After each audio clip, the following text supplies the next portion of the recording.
partiellement ce qu'on appelle un crédit vendeur. Ça veut dire que c'est le vendeur qui va te faire crédit à toi. Et tu vas rembourser une partie de la dette au vendeur.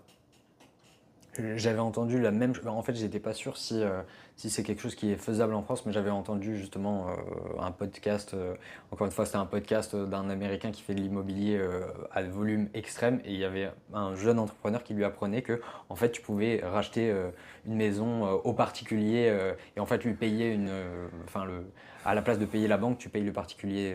Je savais pas que c'était fonctionnel aussi en France. Alors, comme dans tout ça, c'est que j'ai été banquier 20 ans et je pensais connaître mon métier, alors que en fait, le banquier, il a une palette de produits, une palette de services et il maîtrise tout, il doit tout maîtriser, mais il ne peut maîtriser que 10 à 20 ou 30% de chaque sujet. Il n'est pas expert, le banquier.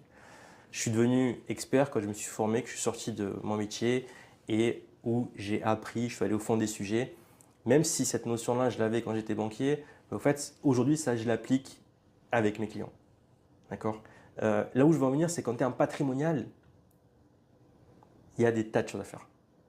Tout dépend de l'objectif, de la problématique. Là, je te parle du crédit vendeur, mais il y en a une dizaine d'autres de solutions.